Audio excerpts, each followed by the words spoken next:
एलओटीएम का एपिसोड 3 आ चुका है जिसमें बहुत कुछ रिवील हुआ है, लेकिन उससे पहले गाचिया कुत्ता का एपिसोड 1 ड्रॉप हो चुका है जो मैंने पहले ही कवर कर दिया था। You can check it out. तो लास्ट एपिसोड में हमने देखा कि क्लेन सीक्वेंस 9 का शेयर बन चुका है। आगे हम देखते हैं ब्लैक थॉर्न सिक्योरिटी कंपनी में, जहां रिगिंस जो सीक्रेट ऑर्डर से बिलोंग करता है एंड रिगिंस के हाथों से ही एंटीगोनस फैमिली की नोटबुक मार्केट में आई थी, इसीलिए ये क्लेन के पीछे था। जहां डन लियोनार्ड को पता चल जाता है कि सीक्रेट ऑर्डर भी एंटीगोनस फैमिली की नोटबुक के पीछे पड़े हैं और वो इसे ऐसे ही नहीं जाने देंगे। इसीलिए डन बोलता है तो हमें सीक्रेट ऑर्डर से पहले ही उस नोटबुक को ढूंढना होगा। वो आगे बात करते हैं और तभी एक बंदा पीछे से आगे बोलता है कि क्लेन को नोटबुक के बारे में कुछ क्लू मिला है। सीन शिफ्ट होता है एक घर में जहाँ एक डेड बॉडी थी कैटी स्टेफनिया बीवर की, जो एंटीगोनस फैमिली से ही थी, जहाँ इसकी डेथ एंटीगोनस फैमिली की नोटबुक से ही रिलेटेड है। आगे नाइट हॉक्स बॉडी को इन्वेस्टिगेट करके बताते हैं कि नोटबुक अभी भी एक्टिव है, लेकिन कहाँ है ये नहीं पता। तभी इन्हें कैटी के बेटे रे बीबर की इमेज मिलती है, तो शायद उसके पास ही होगी एंटीगोनस फैमिली की वो नोटबुक। इसीलिए लियोनार्ड क्लेन को अपनी एबिलिटी यूज करके रे बीबर को ढूंढने को बोलता है, जैसे उसने लास्ट एपिसोड में भी किया था, जहां क्लेन उसकी इमेज एंड कोड को यूज करके उसे ढूंढता है। पर उसकी स्टिक अजीब बिहेव करती है और क्लेन पे ही अटैक करती है, पर डन उसे रोक लेता है और बताता है कि कोई तो पावरफुल फोर्स इस प्रोसेस को रोक रही है। आगे डन बोलता है फिलहाल यहाँ से चलते हैं क्योंकि हमारे पास दूसरा रास्ता भी है। आगे डन क्लेन को एक सीट्रिन पेंडुलम देता है जो इसकी डिविनेशन को एम्पलीफाई कर देगा। वहीं नाइट हॉक्स को होली कैथेड्रल से ग्रेट शील्ड आर्टिफैक्ट यूज करने की परमिशन मिल चुकी है, जो उन्हें रे बीबर की लोकेशन बताएगा। जहां आगे हमें इन आर्टिफैक्ट्स के बारे में बताया जाता है कि बियॉन्डर्स जो हैं उन पे कुछ स्पेशल टूल हैं जिसमें शील्ड आर्टिफैक्ट भी आते हैं और ये टूल मैजिकल के साथ साथ डिस्ट्रक्टिव भी होती हैं, इसीलिए उन्हें कंट्रोल में रखना पड़ता है, जिसके लिए उन्हें चैनिश गेट में सील करके रखते हैं। और इन आर्टिफैक्ट्स का जो पावर है वो उनके ग्रेड से बिलोंग करता है, जितना ज्यादा लो होगा वो आर्टिफैक्ट उतना ही पावरफुल होगा। इतने में उनके सामने के चैनिश गेट से 3 लोग आते हैं ग्रेड 2 शील्ड आर्टिफैक्ट लेके, जिनमें पहला था एयर हर्सन जो बैकलैंड से है विद सीक्वेंस 7 नाइटमेयर, सेकंड है बोजिया कॉर्प्स कलेक्टर पाथवे से सीक्वेंस 8 ग्रेव डिगर, और लास्ट में डेली जो हमें एपिसोड 1 में भी दिखी थी, जो कॉर्प्स कलेक्टर पाथवे से सीक्वेंस 7 स्पीड मीडियम है। तो अब हम टोटल 6 लोग हैं इस मिशन में। लेकिन हसन बोलता है मुझे यकीन नहीं होता कि हम सीक्वेंस 9 शेयर को साथ ले जा रहे हैं जिसको कोई भी एक्सपीरियंस नहीं है। आगे इस मिशन के लिए होली कैथेड्रल ने ग्रेड 2 के 049 आर्टिफैक्ट यूज करने दिया है जो काफी रिस्की है, पर रे बीबर जो एंटीगोनस फैमिली से बिलोंग करता है ये उसे जल्दी ढूंढ लेगा, क्योंकि यह आर्टिफैक्ट एंटीगोनस फैमिली ने बनाया था। इसीलिए सभी अब उसे यूज करने के लिए मान जाते हैं, जहां वो अपने हाथ को ऊपर नीचे करते हैं जो एक रिचुअल था, ताकि वो आर्टिफैक्ट उन पे ही अपनी पावर यूज ना कर ले। जो देख के क्लेन शॉक हो जाता है कि भाई क्या चल रहा है यहाँ। पर जैसे ही आर्टिफैक्ट से पर्दा हटता है, वहाँ एक बॉक्स था जो अपने आप ही हिल के खुल जाता है, जिसमें से एक क्लाउन पपेट बाहर आती है। तो क्लेन बोलता है ये तो काफी क्यूट है, लेकिन जैसे ही वो डोल अपना ओरा रिलीज करती है तो क्लेन हिल ही नहीं पाता और वो उसके कंट्रोल में जाने ही वाला था, लेकिन लियोनार्ड उसके पीछे टैप करके उसे बचा लेता है। पर वो पपेट को क्लेन काफी पसंद आ गया था, तो शायद ये उस पर अटैक कर सकता है, क्योंकि क्लेन के पास अभी भी एंटीगोनस फैमिली का ओरा था, और अगर उस नोटबुक का थोड़ा सा ओरा भी तुम्हारे पास है तो ये आर्टिफैक्ट उस पे रिएक्ट करता है। और जब वो रे बीबर की फोटो और कोड देखता है तो वो गुस्सा हो जाता है एंड वो सभी उसे फिर से सील करके रे बीबर को ढूंढने निकल जाते हैं, जहाँ भी वो पपेट उन्हें ले जाता है। सीन शिफ्ट होता है डॉक वेयरहाउस पे, जहाँ हम रे बीबर को फर्स्ट और लास्ट टाइम देखते हैं, क्योंकि ये एक रिचुअल परफॉर्म करता है एंटीगोनस फैमिली की नोटबुक की पावर कंट्रोल करने के लिए, पर वो रिचुअल गलत हो जाता है एंड रे बीबर एक मॉन्स्टर बन जाता है। और यहाँ एक क्लाउन आता है जो हमें एपिसोड 1 में भी दिखा था। ये बोलता है मैं लेट हो गया थोड़ा, पर शायद अभी भी चांस है मेरे पास, एंड हमें पता चलता है कि ये क्लाउन भी सीक्रेट ऑर्डर से ही है। इतने में वहाँ आ जाती है अपनी टीम। क्लेन भी अपने पेंडुलम को यूज करके पता लगा लेता है कि अंदर डेंजर है, मतलब बहुत ज्यादा ही डेंजर, और इतने में उनके सामने रे बीबर एज ए मॉन्स्टर आ जाता है जो आउट ऑफ कंट्रोल जा रहा था। तो डन उसे इल्यूजन दिखाता है और लियोनार्ड भी चैंट करके उसे स्लो करता है, पर उस पर कुछ भी असर नहीं करता। इसीलिए डन डेली से बोलता है इसकी वीकनेस ढूंढने के लिए, जो डेली को मिल भी जाती है। इसके लिए इन्हें उसे 3 सेकंड तक रोकना होगा, जो काफी टफ था। आगे क्लेन भी उनकी हेल्प करता है, तभी डेली आती है, उस मॉन्स्टर के पास जाके ब्लास्ट कर देती है, जहां डन जल्दी से डेली को हीलिंग पोशन देता है और क्लेन एंटीगोनस फैमिली की नोटबुक जो रे बीबर के पेट में थी उसे ले लेता है। पर तभी वो क्लाउन क्लेन पे अटैक करता है, जिसे डन शूट करता है, पर वो एक इल्यूजन था एंड ये क्लाउन भाई काफी पावरफुल था, क्योंकि ये 5 मिलके भी इस फाइट में वो ही डोमिनेट कर रहा था। इसी बीच आर्टिफैक्ट नीचे गिर जाता है, जहां वो क्लाउन सभी के अटैक डोज कर लेता है, लेकिन जब क्लेन शूट करता है तो वो उसे लग जाता है और वो और कुछ कर पाते। इतने में वो क्लाउन पपेट से इन्हें ट्रैप कर लेता है, क्योंकि ये सब उसकी रेडियस में थे,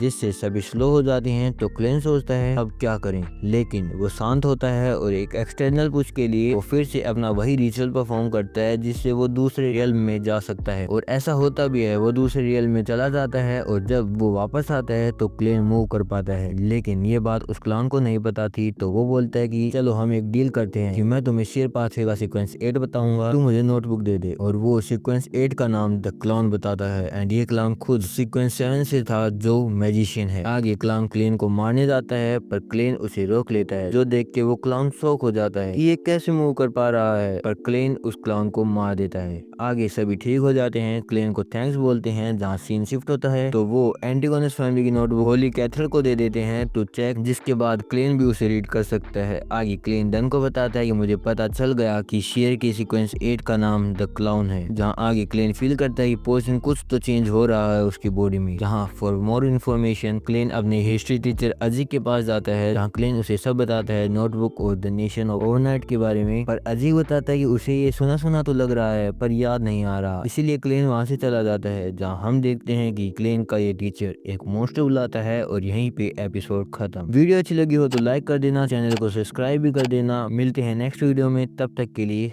सायना।